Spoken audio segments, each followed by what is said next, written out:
Just outside of Dakar, and believe me, it's a relief to many. Security problems last night, 4 vehicles taken at gunpoint, still unaccounted for. Thankfully, nobody hurt, just shaken on the day. Well, as you can see, the bivouac is very, very tightly packed together today, and not surprisingly, when you know what went on.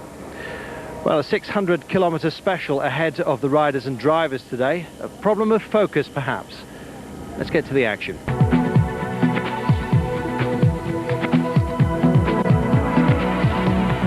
The day after the night before, frayed nerves after a hold-up, the Dakar rolls on. Operation catch-up for Magnaldi, psyched in his sights.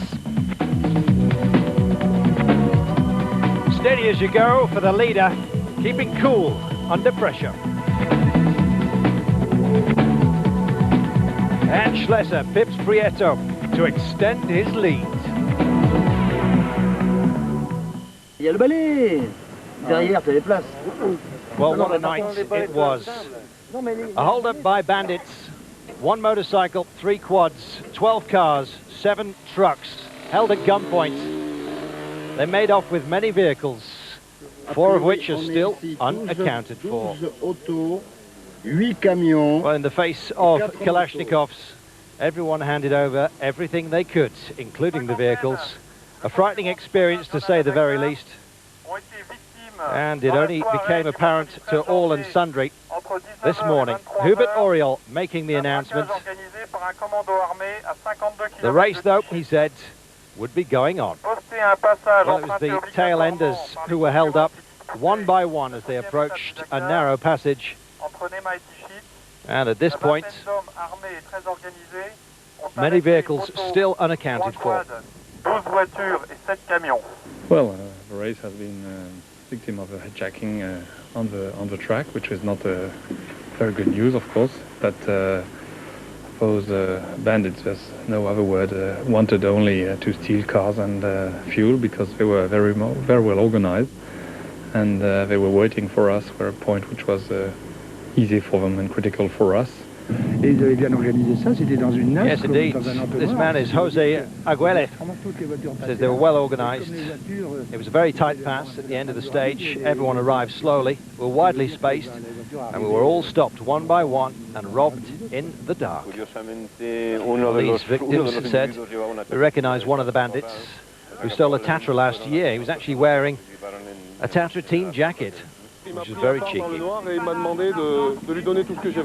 He says he took me into the dark, demanded all I had, gave my money and my passport, or everything. My GPS off my bike. Only then did he let me rejoin my friends. He says, I'm still very, very shocked indeed. Oh, they were very rough, he says, but at the same time, there were 2 women in the cars, and they were treated with great respect, and for that, he says, we have to be thankful. A frightening experience for one and all. The repercussions reverberating throughout the field in the morning. Nervous times indeed. The explanations going on. In South Africa we have a lot of trouble like this too. People being hijacked. We live with it every day. It's nothing new for me. It's not a good thing. You know, we have a lot of changes that are happening in our country. We hope for the better. But for me it's quite normal to hear this type of thing. Every day we have it. C'est vrai que c'est très grave. Ça avait déjà eu lieu auparavant. Better Hansel. Moins de concurrents concernés. Bon, ce qu'il faut, il faut quand même essayer de positiver. Says he hopes the organisers do all they can to catch them. Very grave situation.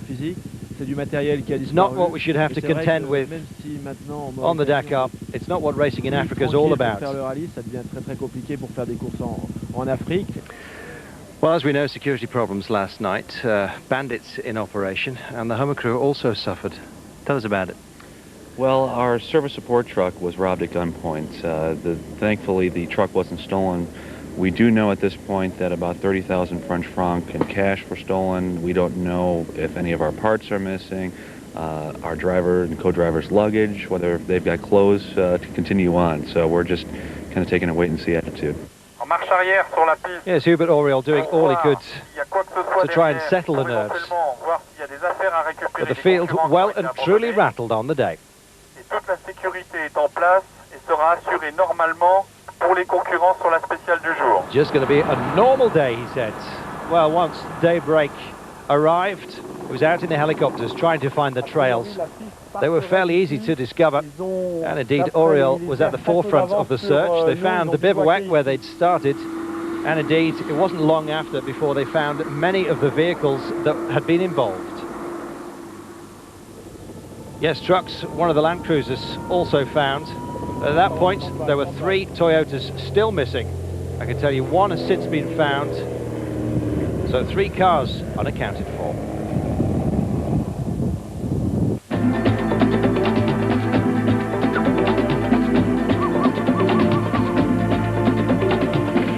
And so to today's stage, everyone rattled, the race, on it goes.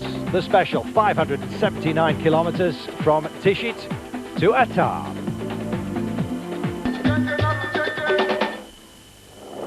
And so what about those cars? Well, what a day it turned out to be. It was longer than expected, people taking their time through the dunes. Schlesser, well, he set off with one aim in mind, of course, to finish in front of Prieto. And by the day's end, he'd achieved his objective. Not without his own problems, though. Punctures once again. And also for the other buggy, Serbia. Now the tow lines giving up. More soft stuff to contend with. They thought the dunes were finished. Not a bit of it. Not that many dunes today, but they were causing havoc whenever they occurred.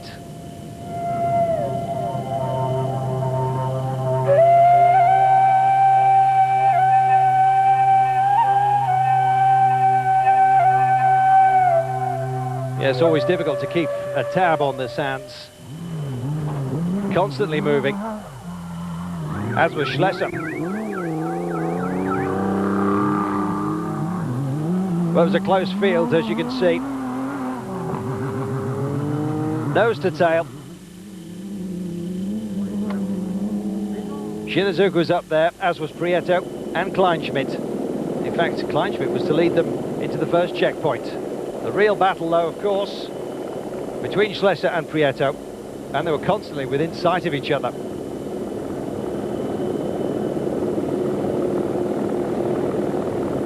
Navigation difficulties yet again. The road not obvious to all and foxing many.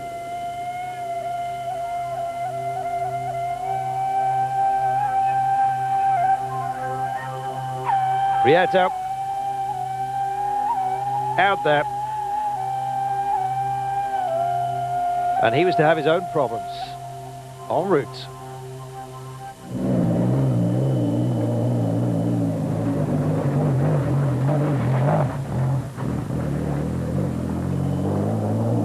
Yes, Prieto had been leading Schlesser until he picked himself up a puncture.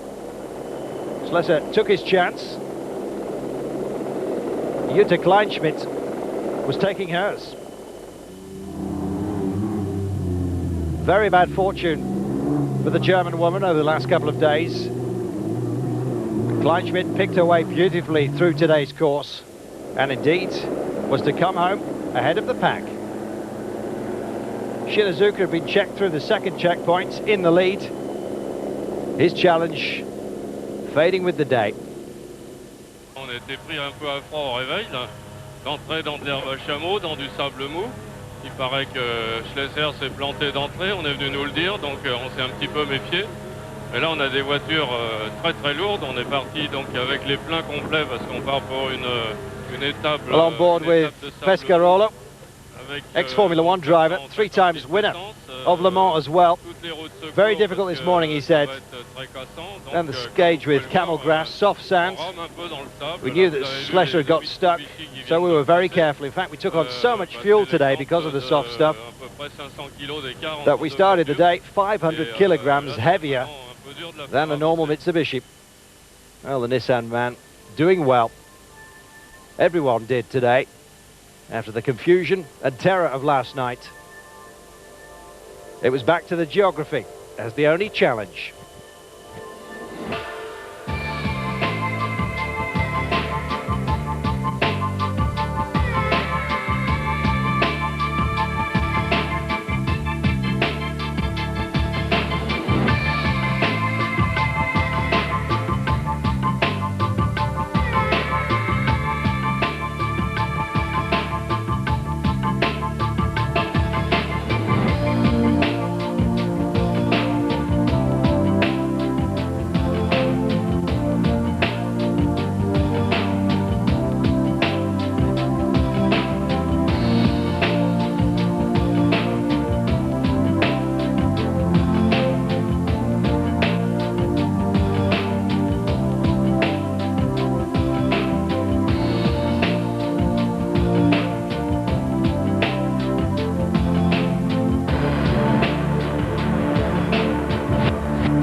And so those results, Schlesser crucially finishing 6 minutes and 5 seconds clear of Prieto, extending his overall lead.